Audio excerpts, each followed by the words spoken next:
مونږ وایو الله رب العالمین آدم علیه السلام د خټې نه پیدا کړی دی. الله رب العالمین آدم علیه السلام د خټې نه څنګه پیدا کړی دی، طریقې سوا الله رب العالمین آدم علیه السلام د پیدایش په وخت کې څه کار کړی او د خټې نه آدم علیه السلام څرنګه پیدا شوی. یو په دې باندې خبره کوو. دویم په دې باندې خبره کوو چې الله رب العالمین د روحونو د قبض کولو او د ساه د اخیستلو ډیوټي اسرافیل علیه السلام ته ولې نه ده ورکړې، جبرئیل علیه السلام ته ولې نه ده ورکړې، میکائیل علیه السلام ته ولې نه ده ورکړې، اسرائیل علیه السلام ته د روحونو د اخیستو د ډیوټي ولې ورکړل شوې ده. جبرئیل علیه السلام د فرشتو سردار ده او د ټولو نه لویه فرشته ده.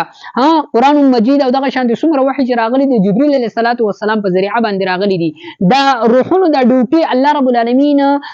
جبرئیل علیه السلام ته ولې نه ورکوله. په دې باندې به خبره کوم. ګورئ چې د آدم علیه السلام جوسه څرنګه تیاره شوه. الله رب العالمین چې کله وغوښتل چې زه په ځمکه باندې خپل یو خلیفه جوړوم، یو انسان چې کوم دی هغه پیدا کوم، نو الله رب العالمین جبرئیل علیه السلام ته حکم وکړو چې ځمکې ته لاړ شه او د هغې نه یو موټی خاورې راوړه. کله چې جبرئیل علیه السلام ځمکې ته راغی، نو چې کله جبرئیل علیه السلام یو موټی خاوره د ځمکې نه راغسته، نو ځمکې دې تپوس وکړو چې ته دا خاوره چېرته وړې. نو جبرئیل علیه السلام ورته وفرمایل چې الله رب العالمین حکم دی او د دې نه به الله رب العالمین یو انسان پیدا کوي، په هغې کې به نیکان خلک هم وي، په هغې کې به بدان خلک هم وي. د نیکانو لپاره الله جنت تیار کړی وي او د بدانو لپاره به الله جهنم تیار کړی چې دغه بدان به په جهنم کې هغوی ته سزا میلاویږي.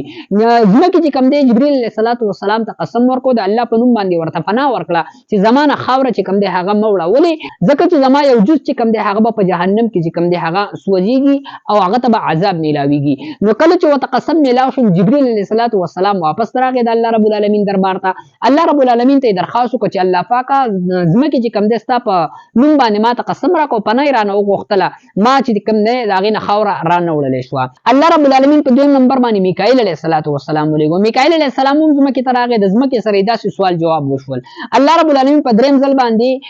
اسرافیل علیه السلام راولېږو. اسرافیل علیه السلام سره هم د ځمکې داسې سوال جواب وشول او درې واړه چې کوم دی هغه د ځمکې نه خاوره رانه وړله او په ځمکې نه د خاوره راوړلو کې کامیاب نه شولو. الله رب العالمین په څلورم ځل باندې اسرائیل علیه السلام ملک الموت چې کوم دی هغه ولېږو. کله چې ملک الموت ځمکې ته راغی او ملک الموت چې کوم دی د ځمکې نه خاوره راغېستله، نو ملک الموت چې کوم دی ځمکې تپوس وکړه دا خاوره ولې وړي، زما نه د څه د وجې نه خاوره چې کوم دی یو موټی کمې. نو ملک الموت ورته وفرمایل چې الله رب العالمین حکم دی او د دې نه به الله انسان پیدا کوي. مخکینی سوال جواب د ده سره وشو. ځمکې ورته قسم ورکړو، خو ملک الموت وی نه، اسرائیل علیه السلام وی نه، زه د الله رب العالمین حکم چې کوم دی هغه پوره کوم او ستا د مینت زارۍ چې کوم دی د الله د حکم په مقابله کې دې ته څه حیثیت نه ورکوم. نو موټی خاوره چې کوم دی هغه یې راواغېسته. نو چې کله یې موټی خاوره راواغېسته، الله رب العالمین دربار ته راغی. الله رب العالمین ده ته دا ډیوټي حواله کړله چې څرنګې تا د ځمکې نه خاوره راوړله او په هغې کې دې د چا مینت زاري او د ځمکې مینت زاري د هغې پروا ونه کړله او زما د حکم تکمیل دې وکړو،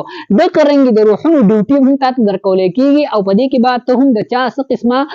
مینت زاري وغیره دا به نه دغه کې. دا ډیوټي اسرائیل علیه السلام ته الله رب العالمین حواله کړله چې په دې کې به دې څه قسمه وروستو چې کوم دی هغه کمې هغه نه کوي. نو روایتونو کې راځي چې کله دا خاوره راوړه، نو الله رب العالمین وفرمایل په کوم ځای کې چې اوس حرم شریف دی مکه مکرمه ده، چې الله رب العالمین فرشتو ته وفرمایل چې دا خاوره چې کوم دی ویسئ او په دغه کې حرم شریف مکې مکرمې کې چې کوم دی دا کېدی. دا خاوره دا یو موټی خاوره راوړلی شوه او هلته کېښودلی شوه. نو روایتو کې راځي چې په دې باندې څلوېښت ورځې الله رب العالمین باران وورو په دې خاوره باندې. دا کوم موټی چې د خاورې نه د ځمکې نه چې کوم دی راغېستلی شوی، څلوېښت ورځې په دې باندې باران وورولی شو. 39 دین یو کم 40 ورځې په دې د غم باران وورولی شو او یو ورځ چې کوم دی د خوشحالۍ. د دې وجه هم اکثر دا ده چې اوس په مخ د ځمکه باندې اکثریت خلک چې کوم دی هغوی په تکلیف کې وي او په خفګان کې وي، غم او پریشاني د خلکو سیوا وي او خوشحالي هغه ډېره کمه وي. د هغې اثر دغه دی زما عزتمندو. نو چې کله 40 ورځې په دې باندې باران وشو، نو د الله رب العالمین په حکم باندې فرشتو چې کوم دی د دې نه خټه جوړه کړه، یو ګاری ته جوړه کړه او دا خټه چې کوم دی دا یې واغېږله. چې کله دا خمبیره شوه او دا داسې شوه لکه کړنګېدونکې، لکه دا کلالان چې کوم دی دا لوښې جوړوي د دې خټې نه، داسې خټه شوه چې تا به له ترنګړۍ ورکوله دې به اواز کو. کړنګېدونکې خټه قرآن مجید کې د هغې ته ویلی شوي دي، سوال چې ورته ویلی شوي دي، صحیح ده. نو دا خټه داسې جوړه شوه چې کله دا خټه واغېږلی شوه، نو الله رب العالمین په حکم باندې وادي نعمان چې د مکې او د طایف په منځ کې د عرفات سره متصل یو ځای دی، دا خټه راوړلی شوه او هلته کېښودلی شوه. چې کله هلته کېښودلی شوه، نو الله رب العالمین د دې نه وروستو د دې نه د آدم علیه السلام قالب جوړ کړو، جوسۍ چې کوم دی نو هغه جوړه کړه. چې کله چې قالب جوړ کړو، نو فرشتو هم حیرانی دي او روایتو کې راځي او تاریخ کتابونه لیکي چې فرشتي او دغه شانتي ابلیس چې کوم هغه به چې کوم دی د خواښا کې تیرېدو ابلیس په خندل هم او د له به د سترنګړې ورکړو خندل به چې دا چې کوم دی الله رب العالمین دی پیدا کړی دی د مخ د ځمکې د الله رب العالمین د خپل خلافت لپاره خندا به کوله په د پوري چې دا ډډ دی او په دې کې بخامخا ماده او هر یو ډډ چې کومي پاغي کې کمزوري سیوا وي پاغي کې کمزوري خامخا وي لکه ډډ ونه شو کنه نو لپاس ډېر خولي خو پکې ته ډډ وي نو چې کله روایتو کې راځي او تاریخ کتابونه لیکلي دي د ټولو جوسه چې کم دی نه هغه ولید او مخې طرف ته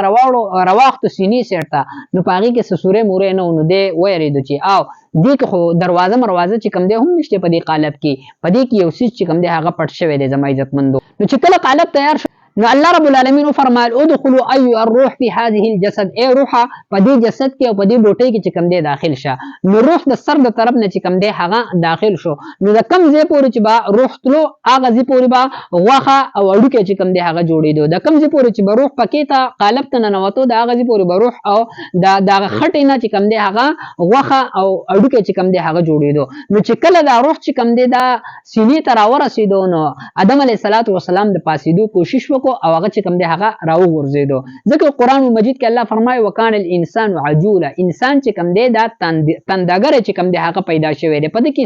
تادي سیوا ده نو چې کله د آدم علیه السلام بوټي تیار شو باغی روح واچول شو نو آدم علیه السلام ته پرنجې راغی نو الله رب العالمین ورته الهام کو وزله کې وتواچو هغه الحمدلله وین الله رب العالمین ورته جواب کې يرحمک الله چې الله دې پتا باندې رحم وکي چې دا دې په وجه باندې د امت محمدي د پرنجي په وخت کې آدم منتخب شو چې کله تاسو پرنجي وکي تاسو الحمدلله او يرحمک الله يهديكم الله ويصلح بالكم دا وای څوک به وي تاسو ته بلاغي علم وي زما عزت مندو نو آدم علیه السلام جوسا او بوټي هغه په دې طریقه باندې چې کم دی هغه پیدا شوی نورم تاریخ کتابونه او حدیث مبارکو کې ډېر لوی تفصيلات چې کم دی هغه راغلي دي خو مختصر دا چې د آدم علیه السلام بوټي سرنګي جوړ شو او د دې خاورې نه چې کم دی او د خټې نه چې کم دی هغه سرنګي جوړ شو د داغي تفصیل دار کم چې درته ما بیان کو ویډیو د ثواب په نیت د خپل دوستانو سره ضرور شیر کوئ ځکه چې دا داسې معلومات دي چې اکثر خلکو ته دې پته نه وي او مونږ وایي مونږ چې کم دی د خاورې نه پیدا شوی د خټې نه پیدا شوی آدم علیه السلام زمونږ نیکه